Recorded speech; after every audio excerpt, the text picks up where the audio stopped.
बिस्मिल्लाहिर्रहमानिर्रहीम। अस्सलाम वालेकुम नाज़रीन, आप देख रहे हैं प्रोग्राम सिटी एट 10 और मैं हूं आपकी मेज़बान अना यूसुफ। इस दुआ और इस उम्मीद के साथ कि अल्लाह ताला हम सब के लिए आसानियां पैदा करे और हमें आसानियां बांटने की तौफीक अता फरमाए।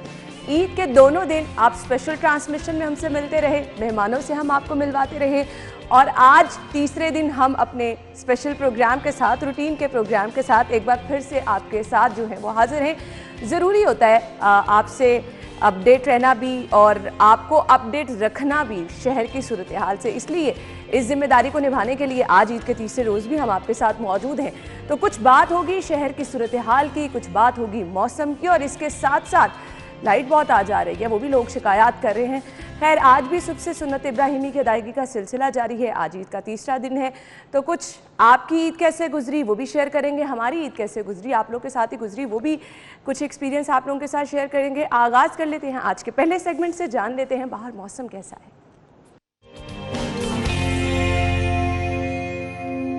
कोमल बाहर मौजूद हैं। कोमल, बताइएगा मौसम इस वक्त कैसा है? हब्स की शिद्दत महसूस की जा रही है, कुछ बारिश के इम्कानात हैं? बिल्कुल अना, पंजाब समेत लाहौर के मौसम के हवाले से बात की जाए तो इस वक्त मौसम जो है बहुत ज़्यादा खुशगवार और सुहाना है। सूरज और बादलों की आंग मचोली जारी है, जिसकी वजह से ठंडी हवाओं के झोंके जो हैं वो गर्मी की शिद्दत को कम कर रहे हैं और गर्मी की शिद्दत भी जो है वो कम हो रही है। और इस वक्त दर्जा हरारत के हवाले से बात की जाए तो इस वक्त बाहर का दर्जा हरारत जो है वो 28 डिग्री सेंटीग्रेड रिकॉर्ड किया जा रहा है, जबकि हवा में नमी का तनासुब 83% और हवा की रफ्तार 5 किलोमीटर फी घंटे के हिसाब से रिकॉर्ड की जा रही है। ठंडी हवाओं की वजह से मौसम जो है वो बहुत ज़्यादा सुहाना हो गया है, शहरी इस मौसम को खूब इंजॉय कर रहे हैं। ईद का तीसरा रोज़ भी बाकी दो रोज़ की तरह ठंडा गुजरा और खुशगवार गुजरा है। और महकमा मौसमियात की जानिब से बात की जाए तो महकमा मौसमियात की जानिब से आज दिन भर ज़्यादा से ज़्यादा दर्जा हरारत जो है वो 32 डिग्री तक जाने का इम्कान जाहिर करने के साथ साथ ये भी कहा गया है माहिरीन की जानिब से कि मौसम जो है वो सारा दिन इसी तरह खुशगवार रहेगा और सुहाना रहेगा। और रवां हफ्ते जो है वो बारिश के हवाले से पेशगोई की गई है और आज फिलवक्त बारिश के हवाले से कोई पेशगोई नहीं की जा रही है। मौसम खुशगवार होने की वजह से लाहौर का इक्वालिटी इंडेक्स जो है उसमें भी काफ़ी ज़्यादा बेहतरी देखने में आ रही है। ठीक है जी, थैंक यू सो मच। कोमल हमारे साथ मौजूद थी और मुझे मुस्कुराहट आ रही क्योंकि आयशा ने मुझे कह दिया कि मैं अच्छी लग रही हूँ, तो वो मुझे एकदम से मौसम भूल गया है और मैं कहीं और ही चली गई। खैर आयशा, बहुत शुक्रिया आपका। लेकिन मौसम भी कोमल कह रही है खुशगवार है, शायद मुझे ज़्यादा गर्मी फील हो रही है। ये जो मौसम होता है इसमें यही सूरत हाल होती है, कभी हब्स हो जाता है, कभी ठंडी हवा चलना शुरू हो जाती है, तो ये बारिश के बाद भी मौसम इस तरह से हो जाता है। तो बरसात के मौसम में एक्चुअली ये सूरत हाल रहती रहती है। चलिए जी, मौसम तो हमने देख लिया कैसा होगा, इस टाइम कैसा है और कैसा रहेगा। शहर की सूरत हाल पे एक नज़र डाल लेते हैं। पहली आज की न्यूज़ होगी जी, ईद का तीसरा रोज़ सुन्नत इब्राहिमी की अदायगी का सिलसिला जारी। शहर भर में आज भी लोग कुर्बानी में मसरूफ़ हैं, रिश्तेदारों के घर आने जाने का सिलसिला भी जारी है।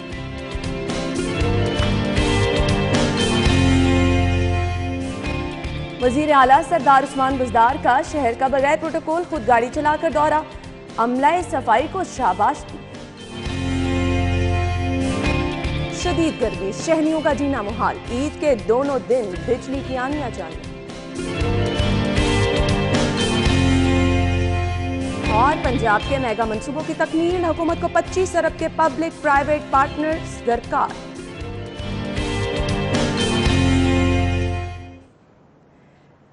जी तो नाज़रीन, ये हैं हमारी आज की खबरें, इनको डिटेल में डिस्कस करेंगे। हमारे साथ हमारे senior reporter, assignment editor Aamir Raza Khan साहब मौजूद हैं। अस्सलाम वालेकुम आमिर। वालेकुम अस्सलाम। क्या हाल चाल है? हाल ठीक है, लेकिन जब आयशा ने तारीफ की थी, जब औरत एक औरत की तारीफ या खतून की तारीफ करे, नहीं झूठी नहीं होती, उसका मतलब ये होता है कि आगे से तुम कहती है कि आयशा तुम भी बहुत खूबसूरत लग रही है। आमिर भाई, मैंने लेकिन आपने ये नहीं कहा, आपने कहा शुक्रिया आयशा। मुझे आयशा को पता है, आज सुबह से ना बहुत ज्यादा काम में बिजी थी, तो वो जो थोड़ा बहुत तैयार होती है ना आज उसको वो भी होने का टाइम नहीं मिला। अच्छा, वो आज जो है, इसका मतलब अच्छी नहीं लग रही है। मैंने अभी तक नहीं, अच्छी लग रही है, लेकिन वो मेरे ख्याल से ईद के दोनों दिन ना वो अच्छा खासा तैयार हो गई। ईद के फ्रेम ऑफ माइंड में है शायद। हाँ। मुझे लगता है कि जैसे रात को उसका फोन आया तो उसने ये कहा कि सुबह आपने बैठना है, तो और मुझे हैरानगी हुई, मैंने कहा यार इसके ईद का तीसरा दिन है। बिल्कुल। और ये आज सुबह से आके काम कर रही है, और वही जब आयशा काम कर रही हो तब उसको कुछ नहीं समझ आ रही होती। खैर, आज ईद का तीसरा दिन है, दफ्तर आके कैसा लग रहा है? अच्छा लग रहा है, मैं तो दूसरे दिन भी आया था दफ्तर। हाँ।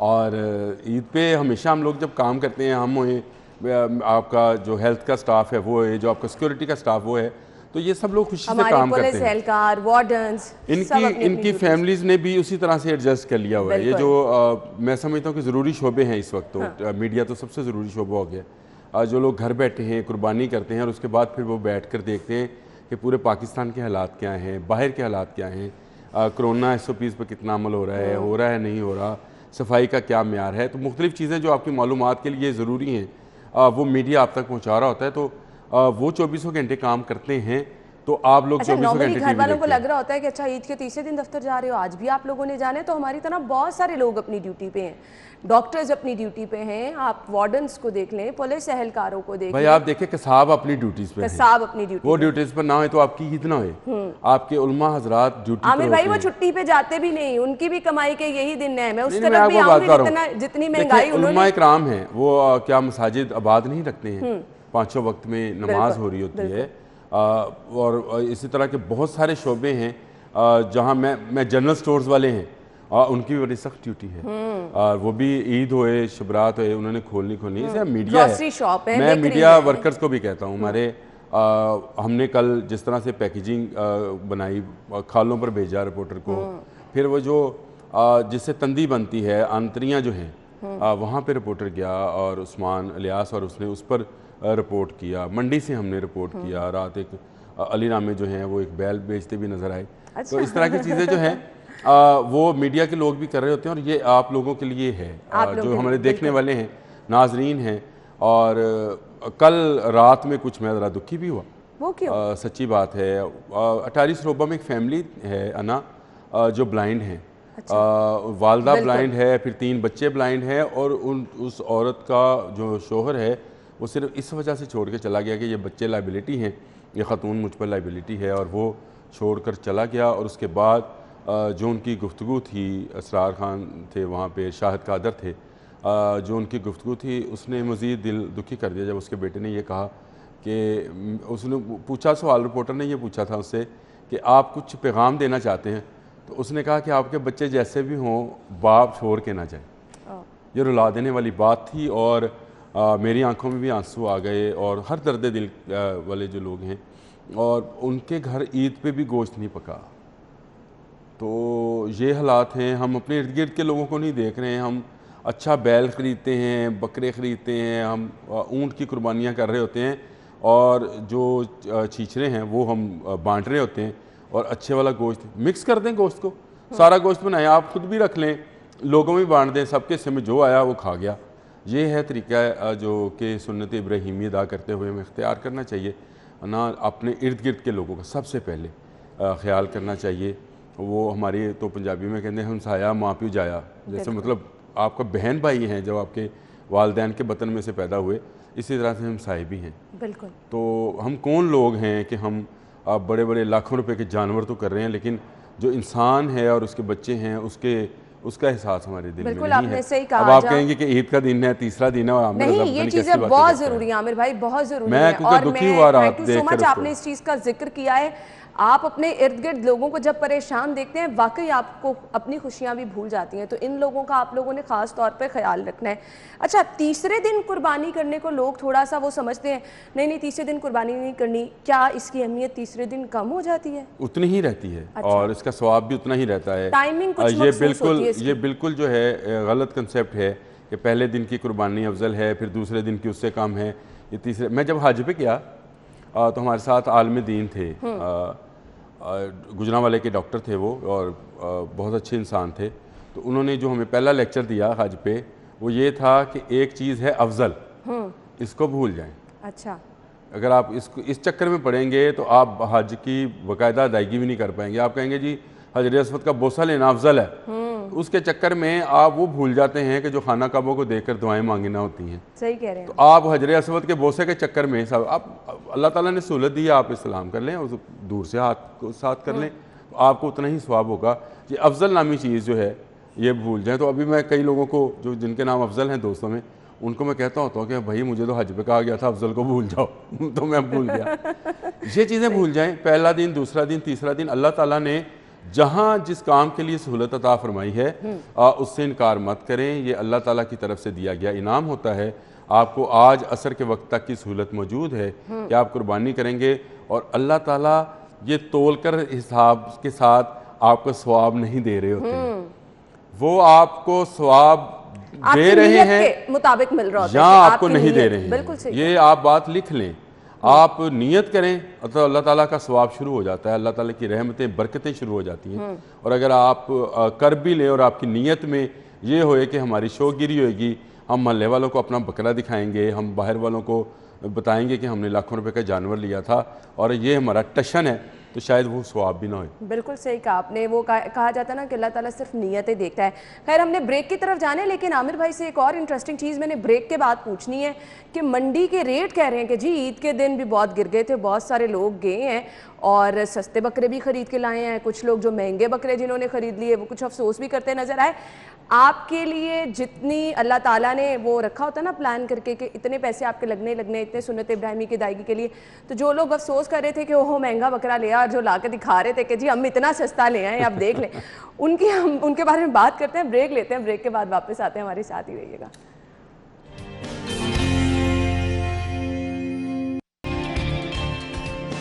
ब्रेक के बाद खुशामदीद। किसने महंगा बकरा खरीदा और कौन सस्ता बकरा खरीदने में कामयाब हो गया? लोग जो है ना अपने बकरे की हाइट और बता रहे थे जी इतना सेहतमंद मेरा बकरा था, मैं तो इतने का लेकर आया और आप इतने में। आमिर भाई, ये वाकई होता है कि ईद वाले दिन अगर आप जाएं मंडियों में खरीदारी के लिए तो रेट गिर जाता है? इस दफ़ा बारिश भी हो गई थी और जितनी महंगाई थी उससे कंपैरेटिवली कम हुए रेट्स। अच्छा, इस दफ़ा ना बहुत मसनूई रेट था, मतलब ऐसा रेट था जो कि किसी आम आदमी के लिए ख़रीदने के काबिल थे। यानी हम जैसे जो लोग हैं मुतवस्सित तबके के लोग, वो तो बिल्कुल कुर्बानी नहीं कर पाए। इस रेट को सुनकर ही मंडियों में जाने का हौसला नहीं हुआ। जिससे सुनते थे वो कहता जी बकरा 80,000 का, 90,000 का बहल आता है इतने में, बिल्कुल और बकरा जो है 80-90,000 रुपये का मिल रहा है, तो इसका मतलब ये है कि आप कुर्बानी के लिए सोचे भी ना।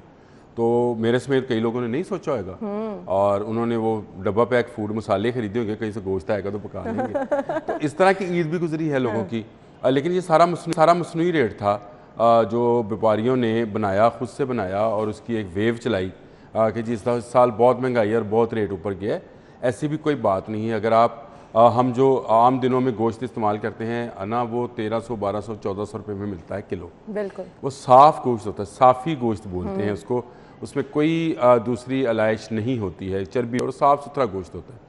वो उसके हिसाब से ही अगर ये जानवर ख़रीदे जाएँ तो मेरा ख्याल है ये 35,000, 30,000, 40,000 के करीब में मिल सकते थे। लेकिन व्यापारियों ने इतना रेट अप बढ़ाया और उसका उनको ये मज़ा भी मिला कि जब बारिश हुई, चांद रात को हुई, सुबह ईद के हुई, तो उनका रेट गिर गया। अब वो जानवर मेरा ख्याल है कसाब भी नहीं खरीदेंगे, तो कितना बड़ा जानवर लोग नहीं खरीदते हैं गोश्त इसका बाद में। और अभी तो लोगों के फ्रीजर्स में काफ़ी गोश्त होएगा, तो वो एक माह तो गोश्त खरीदने के चक्कर में ही नहीं होंगे। कम से कम मुहर्रम तक तो लोग जो हैं वो यही गोश्त इस्तेमाल करेंगे। मुहर्रम में क्योंकि फिर न्याज़ें शुरू हो जाती हैं तो वहाँ पे गोश्त की ख़रीदारी शुरू होती है, तो ऐसे जानवर का गोश्त तो कोई भी नहीं ख़रीदता है। फिर ये ईद पर ही होता है। उनको अब चाहिए, जो व्यापारी आते हैं, ठीक है कि वो उन्होंने मेहनत की है, पाला है, लेकिन अच्छा, वो जायज़ मुनाफा इसका जवाब बताते रहे ना कि ओवरऑल जितनी महंगाई हुई है, कसाबों को कहा कितने ज़्यादा पैसे क्यों हैं, तो वो महंगाई का जवाब बता रहे थे। व्यापारियों को कहा इतने ज़्यादा, तो उनके पास महंगाई, ये जो महंगाई का जिन निकला है ना एकदम से बोतल से बाहर और इसको कोई काबू नहीं कर रहा, फिर हर किसी को रीज़न मिल गई है ना। रीज़न मिल गई, लेकिन 10% बढ़ा लें आप कीमत, 15% बढ़ा लें, 20% बढ़ा लें, आपने 70 से 80% कीमत बढ़ा ली। आपने उस महंगाई का ये फ़ायदा उठाया कि आपने कहा और लोगों को लूटो, लोगों ने कुर्बानी करनी है, इनके पास बहुत पैसा है। लोगों के पास अब पैसा नहीं है। इस साल कुर्बानी कम हुई है, अभी आज आदादुशुमार आ जाएंगे हमारे पास, तो हम उसको अनाउंस भी करेंगे। इस साल मुझे लगता है जिस तरह मेरे इर्द गिरदोनवा में लोग हैं जो 4-4, 5-5 बकरे करते थे वो 2 बकरों पे आ गए, जो बकरे किया करते थे वो बैल पर आ गए और बैल में भी हिस्सेदारी पे आ गए। बिल्कुल ऐसा ही है। आमिर भाई कोई कमेंट करना चाहेंगे इस मीडिया टॉक में? आपके मुंह की जो अल्फाज थे वही साद रफीक ने भी कहा कि महंगाई का जिन जो है वो बेकाबू है और अभी पेट्रोलियम मसनूआत की कीमतों में मज़ीद इजाफा होना बाकी है। फिर उन्होंने कहा IMF के ज़रिए जो है इस मुल्क को चलाने की कोशिश की जा रही है, तो ये इस तरह से मुल्क चलते नहीं हैं। महंगाई करके अगर आप आम आदमी को तंग करेंगे तो फिर उसका नतीजा आप इलेक्शंस में पाएंगे। तो मेरा ख्याल है गवर्नमेंट को अब आवाम को रिलैक्स करना चाहिए, उनको उनके लिए कुछ रिलीफ जो है वो देना चाहिए। लेकिन इससे पहले यूटिलिटी स्टोर पे जो कुछ हुआ, ब्रेक के बाद आपको खुशामदीद कहेंगे और ईद पर जो सबसे बड़ा टास्क होता है शहर की सफाई का, ओवरऑल इंतजामात शहर में बेहतर नज़र आ रहे हैं। खैर कल ईद के दूसरे रोज़ सीएम साहब भी बड़े एक्टिव नज़र आए और उन्होंने शहर का दौरा भी किया और अमलाए सफाई को शाबाश दी। बहुत ज़्यादा ज़रूरी है ये चीज़ कि जो लोग काम कर रहे हैं उनकी हौसला अफजाई के लिए आप बाहर आएँ और उनसे मुलाकात करें, उनके अच्छे काम की तारीफ़ करें। आमिर भाई क्या कहेंगे? अच्छी बात है और वज़ीर आला साहब को मेरा ख्याल है और भी जो है डीपली जाना चाहिए था और भी इलाकों का दौरा, ऐसे इलाकों का दौरा जिनके मतलब मशहूर है कि वहाँ पे गंदगी बहुत होती है। इस दफ़ा क्योंकि LWMC ने अच्छी तरीके से काम को संभाला, हालांकि 2 तुर्क कंपनियाँ जो सफाई के लिए थीं वो नहीं रहीं, उनका स्टाफ नहीं रहा, उनकी मशीनरी नहीं रही। इसके बावजूद LWMC मैं समझता हूँ कि जितना स्टाफ और मशीनरी उनके पास अवेलेबल थी उसको उन्होंने वो बरूए कार लाए और 2400 घंटे काम किया। कल मैंने पहली मरतबा अपनी लाइफ में पहली मरतबा मैंने अपने रोड के लिए फ़ोन किया और उनकी जो हेल्पलाइन थी 1139 वहाँ पर ना सिर्फ अटेंड किया गया बल्कि बहुत अच्छे तरीके से ये आप अपना एक्सपीरियंस बता रहे हैं? मैं अपना एक्सपीरियंस बता अच्छा, रहा हूँ। और मुझे उन्होंने कहा जी आपका यूसी नंबर क्या है, तो मुझे कसम से यूसी नंबर नहीं आता। अच्छा। तो वो जो लड़की थी, बच्ची थी, उसने मुझे कहा कि आपका यूसी 109 बनता है सर, जब आप घर वापस जाएंगे तो आपको ये नहीं कहना पड़ेगा कि सफाई नहीं हुई।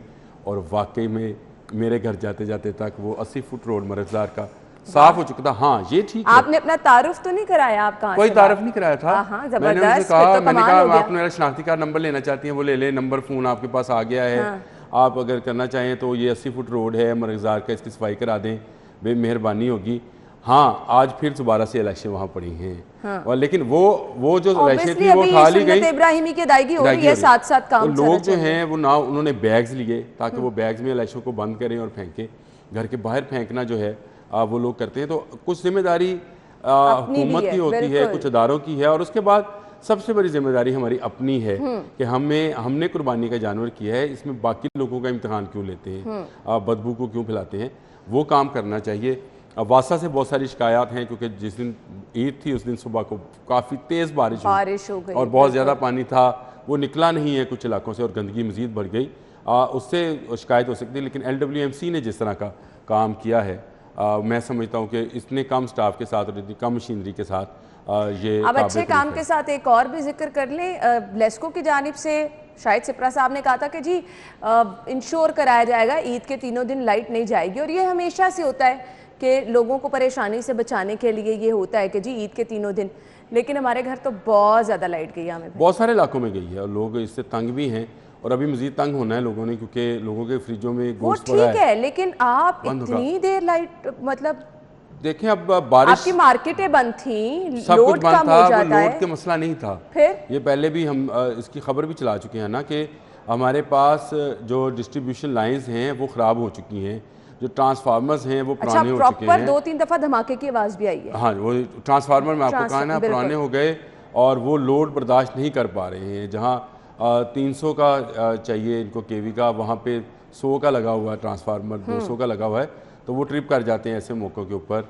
और ये इस पर तवज्जो देनी चाहिए। मेरा ख्याल है इसके लिए जो नए इक्विपमेंट है लेस्को को ख़रीदने चाहिए, तारें नहीं डालनी चाहिए। एक दफ़ा पूरा ओवरहालिंग कर लें तो शायद ये बिजली का मसला इतना ना रहे, लेकिन मसला रहा लोगों को। लेस्को का वो दावा कि जी वो ईद के 3 दिन जो है वो मुसलसल फराहमी को यकीनी बनाएंगे, वो उस पर नहीं मेरा ख्याल अमल कर सके। एक बारिश हुई, चांद रात को भी हुई कुछ इलाकों में, फिर सुबह के वक्त जो है ईद की नमाज के सुबह फजर की नमाज के बाद जो तेज़ बारिश आई उसने भी कुछ तरसीली निज़ाम जो है। अच्छा जी, अब उसका भी थोड़ा सा जिक्र कर लेते। जो आपने कहा कि लोगों के फ्रिज में गोश्त भी ख़राब होने का अंदेशा है, वो भी लोगों को प्रॉब्लम रही। और फिर दूसरा जो मेहमानों का आना जाना रहता है उसमें भी लोग बहुत ज़्यादा परेशान रहे। सेकेंडली ये था कि जी अगर आपकी लाइट नहीं आ रही, घंटों लाइट नहीं आ रही, 3-4 घंटे पानी भी चला जाता है। तो असल मसला ये आपने वो असल मसला आखिर में पॉइंट आउट किया। मेहमानों का कोई मसला नहीं जी, वो आते हैं गोश्त दे के चले जाते हैं, कुछ देर बैठते हैं, उनको देखते हैं कि लाइट नहीं है, दावत का एहतमाम नहीं वो रात को मसला हो जाता है। असल मसला ये था लोगों के पास, जो मुझे भी फ़ोन आते रहे कि हमने कुर्बानी करनी है लेकिन पानी नहीं है। ये शाह कमाल से मुझे फ़ोन आया, उन्होंने कहा जी हमारे कल रात से यानी चांद रात से लाइट नहीं आ रही, जानवर बंधे पड़े हैं, कसाई आए हैं, लेकिन पानी ना होने की वजह से हम कुर्बानी नहीं करते। अगर आप कहते हैं तो हम नहर पे ले जाके कुर्बान करते जानवर। हाँ। तो मैंने उनसे कहा आप बस करें, मैं अभी आपकी शिकायत जो है वो अपने चैनल के ज़रिए जो है लेस्को काम तक पहुँचाते हैं, टिकट चलाते हैं इस तरह के फ़ोन भी आते रहे, लोगों को वाकई परेशानी रही। तो लेस्को को सोचना चाहिए कि जब इस तरह के त्यौहार हों, ईदैन हैं जैसे, और बाकी जो इस्लामी त्यौहार हैं, उसमें तो कम से कम आप लोगों को बिला तअत्तल बिजली जो है वो फ्राहम करें। बिल्कुल, और कम से कम 3 दिन के लिए आपके पास तैयारी होनी चाहिए थी। दुकानें बंद हैं, मार्केट्स बंद हैं, फैक्ट्रीज हैं। बंद हैं, सब कुछ तो बंद था। इसमें भी अगर आप बिजली की डिस्ट्रीब्यूशन सही तरीके से नहीं कर पा रहे हैं, तो इसका मतलब है फॉल्ट अब ना बिजली में है ना तारों में है, फॉल्ट आप में है। तो लेस्को काम को इसको सोचना चाहिए कि उनका फॉल्ट कैसे दूर हो सके। बिल्कुल ऐसे ही हमने कुछ दिन पहले ये भी खबर शेयर की थी कि जी नाकिस ट्रांसफार्मर खरीदे गए और उनकी मेंटेनेंस भी टाइम पे नहीं की जाती, फिर जिनका नतीजा हमें अब आकर भुगतना पड़ रहा है। ये बहुत बड़ा इशू है। एक मीटर्स का मुझे ये भी पता चला कि मीटर से नाकस मीटर्स की वजह से भी बिजली जो है उसकी फराहमी में तअत्तुल पैदा होता है। मेरे लिए हैरानकुन था, लेकिन उन्होंने कहा कि ये जो मीटर्स हैं नए वाले इलेक्ट्रॉनिक और डिजिटल मीटर्स, ये सही नहीं हैं और ये बिजली को कट ऑफ नहीं करते हैं जैसे पुराने मीटर्स करते थे। फिर उसके बाद मुझे पता चला ट्रांसफार्मर्स जो हैं वो नाकस ख़रीदे गए, उसका भी मसला है। तो ये जो सेल परचेज़ है, इसके लिए ऑडिट होना बहुत ज़रूरी है और इसके लिए जो तहकीकाती इदारे हैं वो तहकीक करें और बताएं कि कौन सा ट्रांसफार्मर जो है बेहतरीन है, कौन सी कंपनी का लेना चाहिए, ताकि आपकी बिजली भी बचेगी। ये जो हम कहते हैं ना कि लैंड लॉसेस होते हैं, ये लॉसेस क्यों होते हैं? आपकी तारें नाकिस हैं, आपकी ट्रांसफार्मर नाकिस हैं और बिजली वहाँ पर ज़ाया होती है, जिसका हम बाद में ये कहते हैं कि जी लोग चोरी करते हैं। तो वो भी स्टाफ की मदद से ही करते हैं, कोई खुद से कुंडा नहीं लगा सकता है। ये बड़ा ख़तरनाक काम होता है। तो आपका स्टाफ ही उसमें शामिल होता है और मुलव्वस होता है और उसको पता होता है कहाँ से बिजली चोरी की जा रही है, उसको आपने रोकना है। मैंने पहले ही कहा कि लेस्को को अपना फॉल्ट दूर करना चाहिए, बिल्कुल। तो बिजली जो है वो बिला तअत्तुल लोगों को मिलना शुरू हो जाएगी। चलें जी, ये एक सजेशन भी थी, लेकिन इस पर अमल कुछ नहीं होने वाला, क्योंकि ये तो साल हर साल से लोग चेंज हो जाते हैं। जो सिस्टम बना लिया गया ना वो नहीं तब्दील होता। लोगों को फिलहाल खासी परेशानी का सामना रहा। आमिर भाई, थैंक यू सो मच, बहुत बहुत शुक्रिया आपके वक्त के लिए।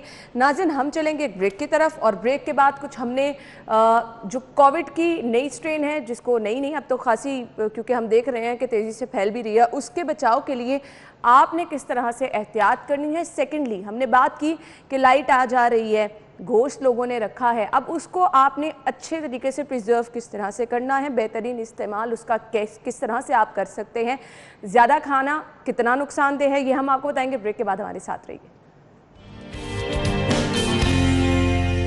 ब्रेक के बाद प्रोग्राम में आपको एक बार फिर से खुशामदीद कहेंगे। नाज़रीन, हम बार बार आपको एक चीज़ के हवाले से अपडेट करते रहते हैं कि आपने एहतियात करनी है, एहतियात के अलावा हल कोई नहीं है। अब जो चीज़ें हमारे सामने आ रही हैं, हम बात कर रहे हैं कोविड के हवाले से, मुख्तलिफ स्ट्रेन्स की जद में आते चले जा रहे हैं, लेकिन दूसरी तरफ एहतियात का दामन हम हाथ से छोड़ बैठे हैं मुकम्मल तौर पर। ये ईद के दिनों में आना जाना लोगों का भी जारी है, फिर ईद से कब लोग शॉपिंग के लिए भी गए, तो ये तकरीबन 1-2 दिन बाद आपको पता चलेगा कि किस तरह से एक बार फिर से हम जो है वो मुश्किल हालात की तरफ जा रहे हैं। अलबत्ता जो ख़तरा अब हमारे सर पे मंडला रहा है, डेल्टा स्ट्रेन, जिसको भारतीय स्ट्रेन कहा जा रहा है, जिसकी बार बार हम आपसे डिटेल्स भी शेयर करते रहते हैं, उसके लिए एहतियात बहुत ज़्यादा ज़रूरी हो चुकी है। वैक्सीनेशन आप लोगों ने लाजमी करानी है, इसके अलावा हल कोई नहीं है। लेकिन ये स्ट्रेन कितनी ख़तरनाक है, इसके लिए एहतियाती तदाबीर क्या हैं और इससे आप महफूज किस तरह से रह सकते हैं, हमारे सीनियर रिपोर्टर जाहिद चौधरी साहब हमारे साथ मौजूद हैं, जो कि हमें बाखबर भी रखते हैं और बताते रहते हैं कि किस तरह से महकमा सेहत अपने इक़दामात कर रहा है, अस्पतालों की सूरत हाल क्या है। आप लोगों से शेयर करने का मकसद ये है कि आपको अगर टाइमली इन्फॉर्म किया जाए तो आप लोग एहतियात कर सकें, अपनी हिफाजत को यकीनी बना सकें। जाहिद चौधरी साहब हमारे साथ टेलीफोन लाइन पे मौजूद हैं। अस्सलाम वालेकुम जाहिद साहब, क्या हाल चाल हैं आपके? जी अल्लाह का शुक्र है। Thank you so much Zahid साहब, बहुत बहुत शुक्रिया आपके वक्त के लिए। सबसे पहले तो मुझे बताइएगा, सिम्टम्स भी कुछ मुख्तलिफ देखने में आ रहे हैं ये डेल्टा स्ट्रेन के, कितनी ख़तरनाक है जो कोविड, जिस तरह से हम कोविड से जो है बचाव के लिए एहतियात कर रहे थे, अब कितनी एहतियात ज़्यादा हम लोगों को बरतनी है और कितने अभी मरीज़ शहर में जो है इस स्ट्रेन के सामने आए हैं और इस पर हुकूमती इक़दाम क्या हैं? देखें, ये जब ये चौथी लहर स्टार्ट हुई है तो उसकी बुनियादी वजह यही वायरस बना है जो भारतीय स्ट्रेन है, और लाहौर में ये इस वक्त जो है वो 80% से ज़ायद जो केसेस हैं वो डेल्टा स्ट्रेन के मौजूद हैं। और ना सिर्फ जो है वो उनकी मौजूदगी जो है वो उसकी पहले तस्दीक की गई थी लैब टेस्ट में, बल्कि उसके बाद उनकी जो है वो जो जीन सिक्वेंसिंग है वो भी की गई और उसमें भी ये वाज़ेह हो गया कि ये भारतीय स्ट्रेन डेल्टा है। जिसने लाहौर पर जो है वो हमला कर रखा है, और लाहौर में इसके केसेस जो है वो अब बढ़ रहे हैं। और ये चौथी लहर जो है वो अब इस डेल्टा स्ट्रेन की वजह से जो है वो सामने आ रही है, और इसका जो है अच्छा वो जाहिद साहब, ये लाहौर देखते को ही देखते 80% तक केस पहुंच जाना, ये तो वाजे तौर पे कहा गया था कि इसके फैलाव की शिद्दत जो है वो कई गुना ज्यादा है। तो कुछ इसके सिम्टम्स बताइएगा, किस तरह ये तेजी से फैल रहा है, कोई स्पेसिफिक उसकी वजूहात, ताकि लोग एहतियात कर सकें। ये जो डेल्टा स्ट्रेन है ये बहुत तेजी के साथ फैलने की जो है वो सलाहियत रखती है, और 80% मीन्स कि अगर लाहौर में 100 केस हैं तो उसमें से 80% से ज्यादा सिर्फ इस स्ट्रेन के केसेस हैं, जबकि 20% जो केसेस हैं वो ब्रिटिश और जो वुहान स्ट्रेन है, जो वुहान से स्टार्ट हुई थी चाइना से, जिसे वाइल्ड स्ट्रेन कहते हैं, वो उसके केसेस हैं। तो ये लाहौर में सिर्फ तीनों स्ट्रेन का लाहौरियों को सामना है, जिसकी वजह से इसके केसेस अच्छा जाहिद बहुत साहब, तेजी इसके से बढ़ रहे सिम्टम्स हैं। भी कुछ मुख्तलिफ देखने में आ रहे हैं।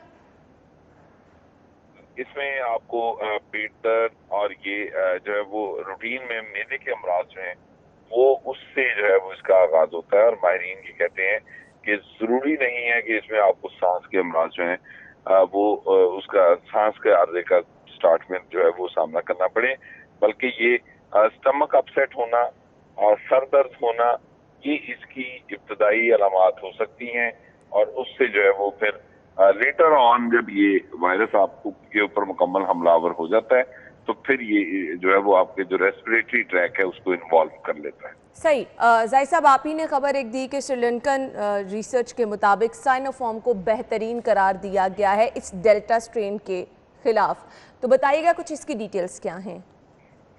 जी बिल्कुल, इस हवाले से जो ये एक हौसला अफजा बात है कि लाहौरियों को मेजॉरिटी जो है वो साइनोफॉर्म वैक्सीन जो है वो चाइना की वो लगाई गई है, और जो तहकीक अब तक सामने आई है कि जो भारतीय कोरोना वायरस की किस्म है डेल्टा, इसके खिलाफ बहुत ज्यादा इंतहाई बहुत मौसर वैक्सीन जो है वो साइनोफार्म है, और उसके जो फायदा है उसका बहुत ज्यादा हुआ है लोगों को, जिसकी वजह से जो है वो ये जो डेल्टा स्ट्रेन है उससे साइनोफार्म लगवाने वाले जो है उनको महफूज रहने में बहुत मदद मिलेगी। ये तहकीक जो है वो श्रीलंकन जो हेल्थ एक्सपर्ट्स हैं, जो माहिरीन हैं, उनकी जानिब से जो है वो ये तहकीक की गई, और ये रिवील किया गया कि जो साइनोफार्म वैक्सीन है वो इस डेल्टा स्ट्रेन के अगेंस्ट जो हालिया जिसका पूरी दुनिया को सामना है, ना सिर्फ जो है वो लाहौर बल्कि पाकिस्तान समेत पूरी दुनिया में इस वक्त डेल्टा स्ट्रेन जो है उसकी वजह से ये चौथी लहर का सामना करना पड़ रहा है, तो इसके अगेंस्ट सबसे कारगर मौसर जो वैक्सीन है वो साइनोफार्म है, और जिन लोगों को साइनोफार्म वैक्सीन ठीक है जाहिद साहब, मौसर वैक्सीन तो इसको करार दे दिया गया है। अब मुझे सिर्फ ये बताइएगा, एक दफ़ा फिर से खतरा बहुत बढ़ा है, और ईद पे जिस तरह से बेएहतियाती की गई है, 2 दिन बाद इसके फिगर्स सामने आएंगे तो पता भी चलेगा। अब महकमा सेहत कितना मुतहरिक है, अस्पतालों में जो एकदम से बोझ कम हुआ था, अब हम दोबारा से देख रहे हैं मरीज वहाँ पर ज़्यादा नजर आना शुरू हो गए हैं, तो इस डेल्टा स्ट्रेन को लेकर हुकूमत की क्या तैयारी है, महकमा सेहत कितना मुतहरिक है, इंतजामात क्या उन्होंने मुकम्मल रख छोड़े हैं? अगर तो साइनोफॉर्म को बेहतरीन करार दिया जा रहा है तो इसकी इनफ डोजेस मौजूद हैं, ताकि अब जिसको पता चलेगा वो चाहेगा कि वो साइनोफॉर्म ही लगवाए, यही चीनी वैक्सीन लगवाए। अगर मिलेगी ही नहीं तो लोग कैसे लगवाएंगे? बिल्कुल आपने दुरुस्त कहा कि अगर वैक्सीन अवेलेबल नहीं होगी तो फिर लोग कहाँ से लगवाएंगे, लेकिन जो शुरू में लाहौर में जितनी भी वैक्सीनेशन हुई है उसमें मेजॉरिटी लोग जो है उनको साइनोफार्म वैक्सीन लगी थी, और उसके बाद से जो है वो जब वो खत्म हो गई तो फिर साइनोवैक वैक्सीन जो है वो चीन की वो आई, और उसके बाद फिर एस्ट्राजेनेका, और अब दोबारा जो है वो फिर एस्ट्राजेनेका लगाई जा रही है। साइनोफार्म जो है वो इस वक्त लाहौर के जो सरकारी सेंटर्स हैं उन पे दस्तयाब नहीं है। दूसरी जानिब अगर आप बात करें इस वायरस की तो बिल्कुल इसका जो है वो ना सिर्फ इसका फैलाव बहुत तेज है, बल्कि इस हवाले से जो इक़दामात होने चाहिए थे वो शायद नहीं है, बल्कि ठीक है जाहिद साहब, एक आखिरी सवाल आपसे मुझे आपसे ये पूछना है, मुझे टेस्टिंग बताइएगा कहाँ तक पहुंची है, क्या आज भी आम टेस्ट की सहूलत मौजूद नहीं है, आम आदमी जाके टेस्ट की सहूलत से इस्तेफादा नहीं कर सकता? दावे जो किए जा रहे हैं उसके बरक्स लोग आज भी कह रहे हैं कि जी टेस्ट की सहूलत अगर किसी भी हॉस्पिटल चले जाएं तो बआसानी मैसर नहीं है। एक तरफ एक बड़ा खतरा है, दूसरी तरफ इतना टाइम गुजर जाने के बावजूद ये टेस्टिंग की फैसिलिटी को हम आम नहीं कर पाए, क्या वजह है इसकी? जी बिल्कुल, ये अदम तवज्जुही है और हुकूमतें और महकमा स्पेशलाइज्ड हेल्थ और महकमा प्राइमरी एंड सेकेंडरी हेल्थ की गफलत की वजह से जो टेस्टिंग फैसिलिटी है वो बिल्कुल एनहांस नहीं की जा सकी। खास तौर पर जितने टीचिंग अस्पताल हैं उनके पास, मेजॉरिटी के पास अपने जो है वो टेस्ट फैसिलिटी नहीं है और वहां पे आने वाले जो पेशेंट्स हैं वो आज भी ख्वार हो रहे हैं, जबकि मार्च 2020 से इस टेस्ट की जो फैसिलिटी है वो टीचिंग अस्पतालों में उसकी जरूरत को, अहमियत को जो है वो उजागर किया गया था, उसको तस्लीम किया गया था कि ये मुसलमा है, लेकिन उसके बावजूद ये टेस्ट फैसिलिटी अभी तक अवेलेबल नहीं है। और प्राइमरी एंड सेकेंडरी हेल्थ के पास जो टेस्ट फैसिलिटी थी उसको उस तरह से यूटिलाइज नहीं किया जा रहा है, अंडर यूटिलाइज्ड फैसिलिटी है और जो टेस्टों की तादाद है वो कम हो गई है। रैंडम सैंपलिंग बिल्कुल नहीं हो रही क्योंकि इस स्ट्रेन को ज्यादा से ज्यादा जो वो डिटेक्ट करने के लिए और सबसे इम्पोर्टेंट और इसमें जो अहम चीज है कि आप इसका कम्युनिटी स्प्रेड रोकने के लिए ताकि ये मासेस के अंदर ना चली जाए, जिस तरह इसने भारत में तबाही मचाई थी, उस सूरत हाल से बचने के लिए आपको बहुत प्रोएक्टिव होना पड़ेगा और उसके लिए अभी तक जो है वो कोई इक़दाम देखने में नहीं आ रहे कि हुकूमत और महकमा सेहत जो है वो उतना प्रोएक्टिव हो, वो टेस्ट करें, रैंडम सैंपलिंग करें ताकि हॉट स्पॉट्स जो है उनको फौरी आइडेंटिफाई किया जा सके, उन एरियाज को, उस पॉपुलेशन को जो है वो फौरी तौर पे जो है वो कॉर्डन ऑफ किया जा सके, उसके लिए जो है वो एहतियाती तदाबीर इख्तियार की जा सके। ऐसा कुछ भी दिखाई नहीं दे रहा और इसी वजह से माहिरीन बार बार इस खतरे का इज़हार कर रहे हैं कि अगर आपने ये रूटीन में एक स्टीरियोटाइप अंदाज में जो है वो चीजों को लिया तो फिर आने वाले दिनों में ये स्ट्रेन जिस तेजी के साथ फैलता है इसका फैलाव जो है वो उसको रोकना शायद मुमकिन नहीं रहेगा। ठीक है, thank you so much. Zahid Chaudhary साहब हमारे साथ मौजूद थे और बिलाशुबा जिस तरह के जाहिद साहब ने पढ़ी, अगर इसको बर वक्त नहीं रोका जाएगा तो फिर इसके फैलाव को रोकना जो है वो पहुंच से बाहर हो जाएगा, नामुमकिन हो जाएगा। आप ज़रूर एहतियात कीजिए और अगर कुछ सिम्टम्स हैं तो आप टेस्ट ज़रूर कराइए। अभी ब्रेक के बाद जब हम वापस आएंगे तो डॉक्टर जावेद अकरम साहब हमें ज्वाइन करेंगे, कुछ हम सिम्टम्स पे भी बात करेंगे, कुछ हम एहतियात पे भी बात करेंगे और ये स्ट्रेन कितनी ख़तरनाक है ये भी आपके साथ जो है हम शेयर करेंगे ताकि आप लोग अपने आप को महफूज रख सकें।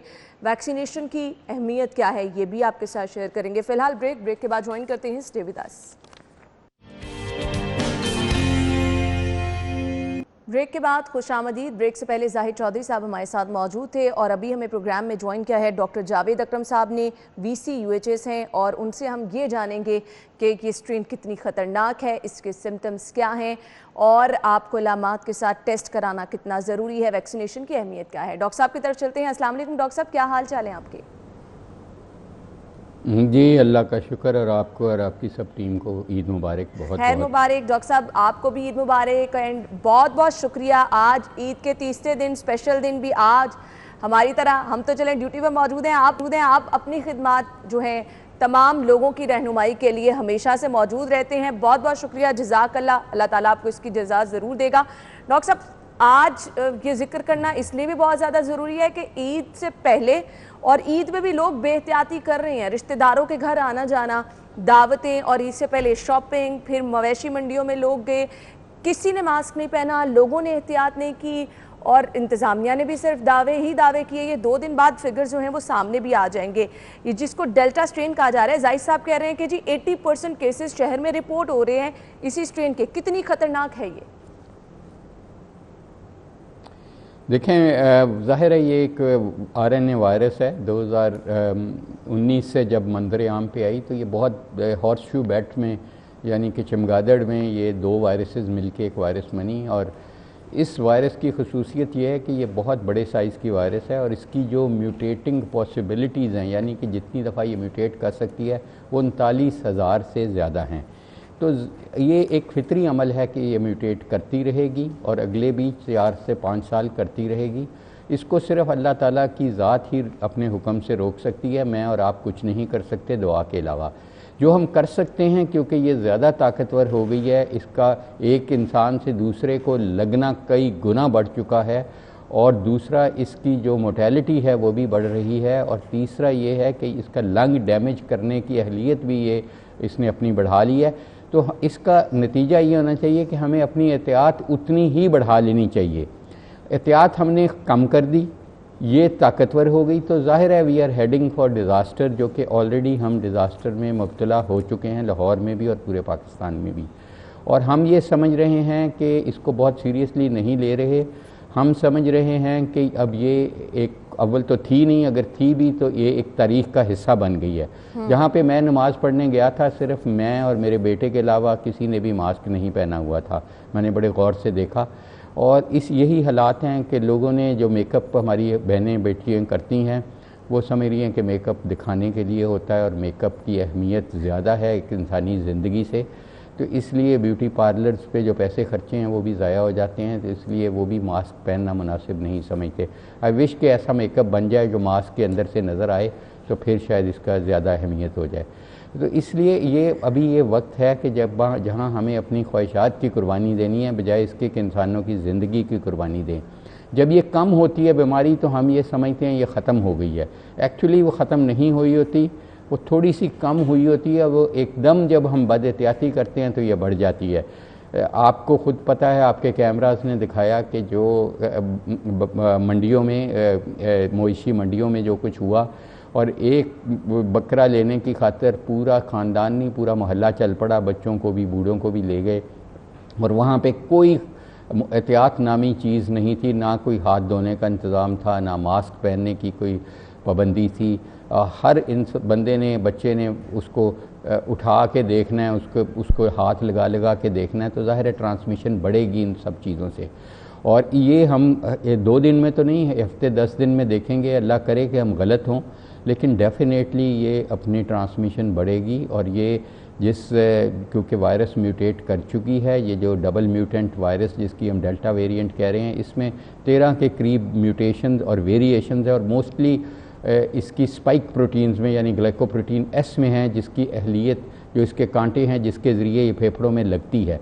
तो ये काफ़ी ख़तरनाक अमल है, और ख़ासकर ऐसे वक्त में जबकि हमारी वैक्सीनेशन प्रोग्राम इतना फ़ाल नहीं है। मैक्सिमम जो गवर्नमेंट भी क्लेम कर रही है वो 20% कर रही है।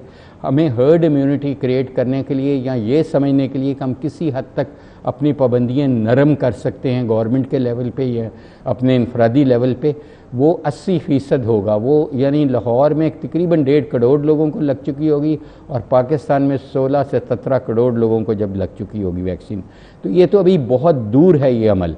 तो इसलिए उस वक्त तक तो हमें एहतियात करता ही रहना पड़ेगा, चाहे ये थोड़ी ऊपर जाती है वायरस, थोड़ी नीचे आती है, नहीं तो ये रोलर कोस्टर चलता रहेगा।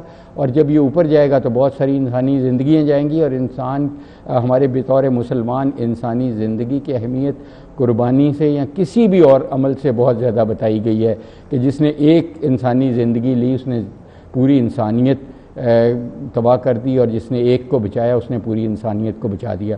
तो इसलिए मैं समझ रहा हूँ कि इस वक्त बहुत एहतियात की ज़रूरत है, लेकिन हम एहतियात देख नहीं रहे। हमें बिल्कुल एहतियात नामी चीज़ कहीं भी किसी जगह पे भी नज़र नहीं आ रही।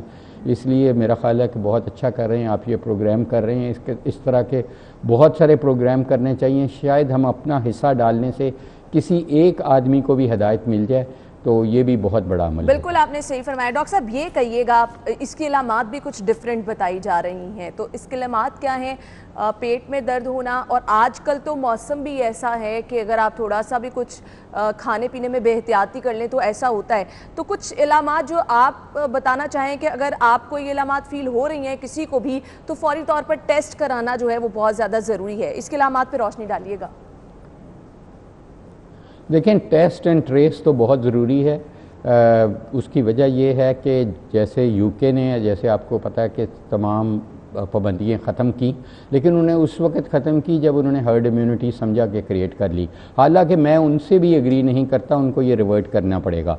उनके केसेस 50,000 से भी ज़्यादा हो चुके हैं इस वक्त, और वो इस चीज़ पे इंतज़ार कर रहे हैं कि सीरियस नहीं होंगे। पाकिस्तान में मेरे पास बहुत सारे केसेस हैं जिन्होंने दोनों पूरी वैक्सीनेशन के डोज लगवाए और वो सीरियस नहीं हुए, उनकी डेथ भी हुई।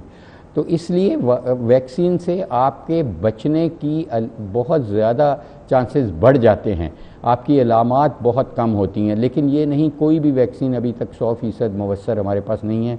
चाहे वो साइनोफॉर्म है, साइनोवैक है, या फाइज़र है, या मॉडर्ना है, कोई भी। इसलिए वैक्सीन का ये मकसद नहीं है कि आप बिल्कुल आज़ाद हो गए। जब तक कि ये वायरस को हम दुनिया से रुखसत नहीं कर देते अब सारों को लगा के, क्योंकि वैक्सीन में हम हमेशा कहते हैं nobody safe unless everybody safe, तो हमें इंतज़ार करना पड़ेगा, वैक्सीन लगाने के बाद भी एहतियात करनी पड़ेगी कि हम ज़िंदा रहें, ताकि इस वैक्सीन को रुखसत करके 2019 से पहले वाली ज़िंदगी वाकई हम अपनी ख्वाहिशात के मुताबिक गुजार सकें। इसलिए मैं समझता हूँ कि इसकी जो अलामात हैं वो थोड़ी डिफरेंट हैं, ज़्यादातर वही हैं नज़ला, ज़ुकाम, खांसी, बुखार, लेकिन इसमें पेट की, जैसे आपने कहा, डायरिया वगैरह ज़्यादा होता है। इसमें सूंघने की अहलियत इतनी ख़त्म नहीं होती जितनी पहले की है। उम्र पे भी बहुत डिपेंड करता है, और बड़ों में, बूढ़ों में ये डायरेक्टली फेफड़े को अफेक्ट करती है। पहली जो आपकी B117 थी, जो UK वेरिएंट था या बाकी वेरिएंट से, उसमें अपर रेस्पिरेटरी यानी गला, नाक, ये अफेक्ट होते थे। इसमें फेफड़ा ज़्यादा अफेक्ट होता है। इसमें तक 40% लोगों का फेफड़ा अफेक्ट होता है, और जब फेफड़ा अफेक्ट होता है वो ऑब्वियसली सीरियस डिजीज़ होती है कि उसमें ऑक्सीजन का गिरना बहुत कॉमन है, और जब वो गिरती है तो ज़ाहिर है बाकी टिश्यूज़ को, बाकी ऑर्गन्स को डैमेज होता है।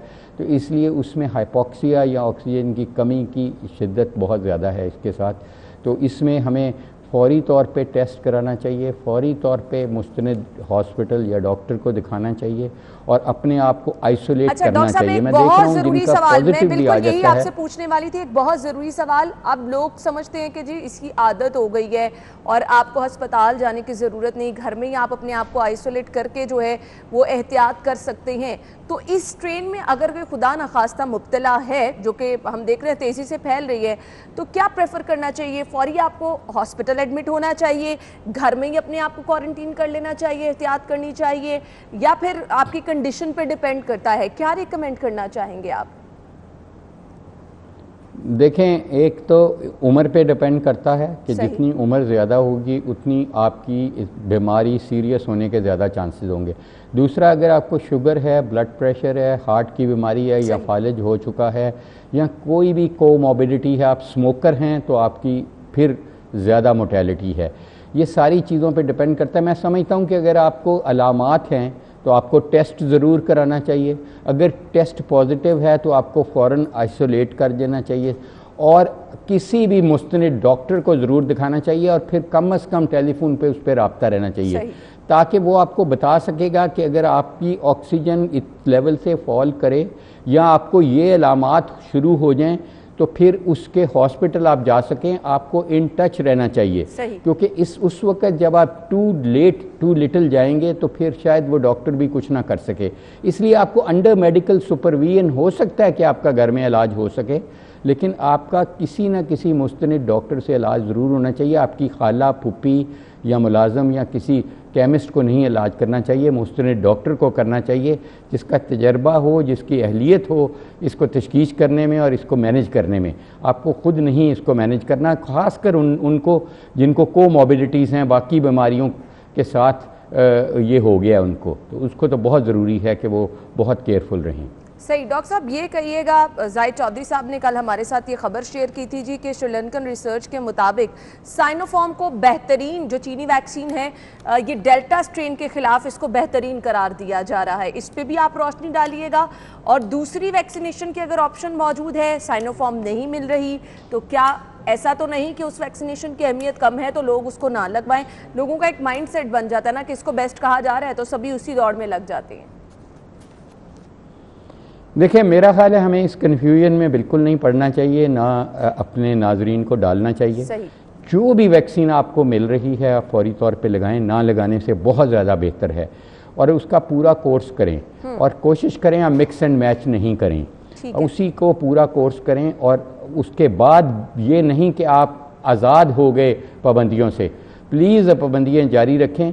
और मैं समझ रहा हूँ कि हमने लाहौर में जो स्टडी की है इसकी ZF2001 की, जो कि 3 डोजेज़ की वैक्सीन है, जो अभी मार्केट में नहीं आई, इंशाल्लाह बहुत जल्द वो रजिस्टर होके आ जाएगी। उसका अभी तक जो हमने देखा है कि डेल्टा वेरिएंट के अगेंस्ट बहुत अच्छी सेंसिटिविटी है।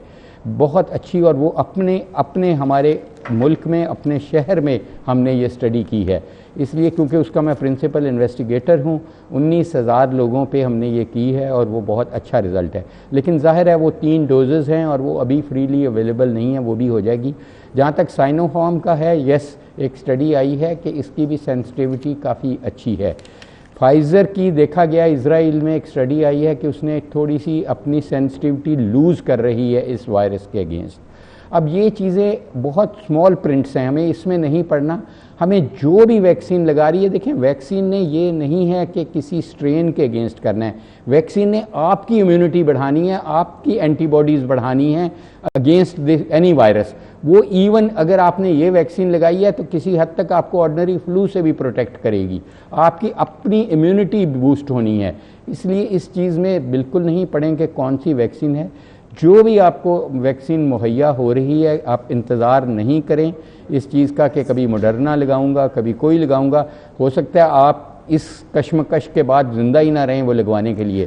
ख़ासकर ऐसे मौके पे जब वैक्सीन्स मौजूद हैं तो मुझे और आपको अपने आप को ज़िंदा रखना पड़ेगा इस रिसर्च से फ़ायदा हासिल करने के लिए, क्योंकि कोई भी मुर्दे को तो वैक्सीन नहीं लगाएगा कोई भी। तो इसलिए मैं और आप जिंदा रहेंगे तो इससे मुस्तफीद होंगे। इतनी ज़्यादा जो रिसर्च हुई है, एक और बहुत ज़रूरी सवाल मैं आपसे पूछना चाह रही हूँ। 2 तरह के लोग हैं ना, एक तो वैक्सीनेशन लगवाना ही नहीं चाह रहे, उनसे तो हम प्लीज़ रिक्वेस्ट हमेशा करते रहते हैं कि जी आपके पास इसके अलावा ऑप्शन कोई नहीं। अब कुछ लोग एक्स्ट्रा केयर के चक्कर में वैक्सीनेशन लगवा ली है, 2-3 महीने हो गए हैं, उसके बाद जब सुना कि अब साइनोफार्म बेस्ट है, आप दौड़ रही हैं कि जी आप साइनोफार्म भी किसी तरह से लगवा लें। क्या तरीक़ेकार है, कितना वेट करना चाहिए? अगर आप वैक्सीनेशन करा चुके हैं तो आपको दोबारा से ज़रूरत है, क्या कहना चाहेंगे आप इस पे? देखें, अगर तो आपने किसी भी वैक्सीन का पूरा कोर्स कर लिया, अगर वो सिंगल डोज वैक्सीन थी कैनसाइनो, तो उसको हमने खुद डबल डोज कर दिया, क्योंकि हमने उससे स्टडी की, अडेप्टिव डिज़ाइन किया और सिटी 42 ने हमारा बहुत साथ दिया। उसमें 39,000 लोगों को में हमने टेस्ट की। जब हमने 6 माह बाद देखा कि वो अपनी एफिकेसी लूज़ करी है तो हमने अडेप्टिव डिज़ाइन करके उसकी एक और डोज़ लगा रहे, एक को 2 डोजेज़ में कन्वर्ट किया। वो एक डिफरेंट चीज़ है, हमारे पास एविडेंस था कि हम उसको कर रहे हैं और वो एक स्टडी में हो रहा है। जो आम तौर पे हो रहा है वो नहीं होना चाहिए कि आपने कोई भी वैक्सीन के मुकम्मल कोर्स कर लिया और अब आप मिक्स एंड मैच करना चाह रहे हैं। मिक्स एंड मैच करना ख़तरनाक रवैया है। हमारे पास कोई एविडेंस नहीं है कि ये सेफ़ है और ये इफ़ेक्टिव भी है। इसलिए उसका हमने अभी आज से, इस वक्त मैं यूनिवर्सिटी में ही हूँ, हम एक स्टडी शुरू कर रहे हैं जिसको हम पॉलीवैक्स स्टडी कह रहे हैं, कि जहाँ पे मल्टीपल वैक्सीन लोगों ने लगवाई है। किसी ने सफ़र करना था, किसी ने अमेरिका जाना था, किसी ने यूरोप जाना था, उन्होंने पहले साइनोफार्म लगाई थी, अब वो मॉडर्ना या फाइज़र का वो इंटरनेशनल वैक्सीन पासपोर्ट ले रहे हैं। तो इस सूरत हाल में हम उनको रिक्वेस्ट कर रहे हैं, तमाम लोगों को आपके ज़रिए, कि वो हमारी वेबसाइट पे भी लिंक मौजूद है, हमारे टेलीफोन भी खुले हैं, वो हमारे पास रजिस्टर हों, हमें अपना एक्सपीरियंस बताएं। उसमें हमारा ये ख्याल है कि हम 5,000 के करीब लोग हैं जिनका हम डाटा इकट्ठा करेंगे और हम ये आपसे शेयर भी करेंगे इंशाल्लाह 1-2 महीने में, और हम इसको पब्लिश भी करेंगे कि अगर किसी ने बेशक कम महरूमी में या किसी ज़रूरी अमल की वजह से मिक्स एंड मैच किया है तो उसके इफ़ेक्ट प्रोटेक्टिव क्या आए हैं या उनको हार्मफुल इफ़ेक्ट क्या आए हैं, खासकर अगर वो डायबिटिक थे, हाइपरटेंसिव थे। और ये रजिस्ट्री हमने आज से शुरू की है, आज इंशाल्लाह डॉक्टर साहब आप शेयर करेंगे, हम अपने नाज़रीन के साथ ज़रूर शेयर करेंगे। एक जाते जाते आखिरी क्वेश्चन, बच्चों के लिए भी क्या इसी स्ट्रेन को लेकर उतनी ही एहतियात बरतनी है? क्योंकि हमने बार बार ये चीज़ शेयर की कि बच्चों की इम्यूनिटी बेहतर होती है तो इस तरह से वायरस अटैक नहीं करता, तो बच्चों के लिए एहतियात क्या आप बताना चाहेंगे? जाते जाते वो भी बता दीजिएगा। देखें, बच्चों को भी यही एहतियात है जो बड़ों को है और बच्चों को भी मास्क पहनना चाहिए और बच्चों को भी हैंड हाइजीन आपको सिखानी है। और बच्चों को अगर आप अब सिखाएंगे तो वो पूरी उम्र, बाकी बीमारियां भी उनकी ज़िंदगी में अल्लाह ना करें आएँ, लेकिन आने का ख़दशा है फ्यूचर में भी बहुत ज़्यादा माइक्रोब्स। तो इसलिए उनकी ट्रेनिंग बहुत ज़रूरी है। अगर उनका आप अभी से कैजुअल एटीट्यूड कर देंगे तो पूरी उम्र उनका कैजुअल एटीट्यूड रहेगा, क्योंकि वो बहुत वल्नरेबल हैं। बच्चों में डेफिनेटली इसकी शरह बहुत कम है, लेकिन बच्चों में है सही। बच्चों में होता ये है कि कभी तो वायरस डायरेक्टली उनके फेफड़ों को अफेक्ट कर रही है, या वो बच्चे 6 हफ्ते बाद या 8 हफ्ते बाद उनके हार्ट को अफेक्ट करती है, जिसको हम कावासाकी डिजीज़ कहते हैं, जिससे चिल्ड्रन हॉस्पिटल हमारा जो एफिलिएटेड हॉस्पिटल है वहाँ कई बच्चों की डेथ भी हो चुकी है कि हार्ट की नालियाँ या शरियानों को अटैक करती है जो बड़ों में नहीं करती। इसलिए वो डिफरेंट बीमारी है, लेकिन बच्चों के लिए भी ये खतरे से खाली नहीं है। बिल्कुल बिल्कुल, thank you so much doctor साहब, आपके कीमती वक्त का बहुत बहुत शुक्रिया। बच्चों बड़ों के लिए बूढ़ों के लिए आपको उतनी ही एहतियात करनी है, और साथ ही साथ डॉक्टर साहब ने वाजे कर दिया है कि आपको नहीं पढ़ना कि कौन सी वैक्सीनेशन बेहतर है कौन सी नहीं। आपको जो वैक्सीन मिल रही है टाइमली अगर आप वैक्सीनेशन करा लेंगे आप अपने आप को महफूज बना सकेंगे। अलबत्ता ये जो भारतीय स्ट्रेन डेल्टा स्ट्रेन है इसके फैलाव की शिद्दत बहुत ज़्यादा तेज़ी से जो है हम देख रहे हैं बढ़ती चली जा रही है। 80% केसेस शहर में जो हैं वो हम देख रहे हैं इसी स्ट्रेन के हैं, तो प्लीज़ एहतियात कीजिए। एहतियात के अलावा इसका हल कोई नहीं है। फिलहाल ब्रेक के बाद आपको ज्वाइन करेंगे, हमारे साथ रहिए। ब्रेक के बाद प्रोग्राम में आपको एक बार फिर से खुशामदीद कहेंगे, और आज के प्रोग्राम में हमने पूरी कोशिश की कि कुछ ईद के दोनों दिन को डिस्कस किया जाए, किस तरह से शहर में सफाई हुई, किस तरह से शहरियों को मसाइल रहे, वो भी डिस्कस किया। आई होप आज का तीसरा दिन भी आपका बहुत अच्छा गुजर रहा होगा। साथ ही साथ आपको एहतियात भी बता दी कि कितनी ज़रूरी है, और वायरस जो है वो किस तरह से पंजे शहर लाहौर में गाड़ता चला जा रहा है, और आपने उसको लेके एहतियात किस तरह से करनी है। तो प्लीज़ एहतियात कीजिए, एहतियात के अलावा हल कोई नहीं है। जहाँ कहीं भी आएँ SOPs का अपने ख्याल ज़रूर रखना है। तो आप थोड़ी सी गेम चेंज कर लेते हैं। गेम चेंज किस तरह से कर लेते हैं, ईद का त्यौहार है और लोग मना भी रहे हैं अभी ईद, और ज़रूरी ये है कि थोड़ा सा हल्ला गुल्ला भी हो जाए। ईद के दोनों दिन तो खैर हमारी स्पेशल ट्रांसमिशन में आप लोगों ने खूब देखा और उसको एंजॉय भी किया, हल्ला गुल्ला भी किया होगा। मेहमान हमारे इस तरह से आए थे। अली ज़फ़र ने जो है वो गेम बना ली है। वो क्या गेम बनाई है, नया गाना उनका रिलीज़ हुआ है। तो मुझे आपसे इजाज़त चाहिए, अपना बहुत सारा ख्याल रखिएगा। कल सेम टाइम पर आपसे मुलाकात करेंगे और आप अली ज़फ़र का नया गाना एंजॉय कीजिए। अपना ख्याल रखिएगा। अल्लाह हाफ़िज़।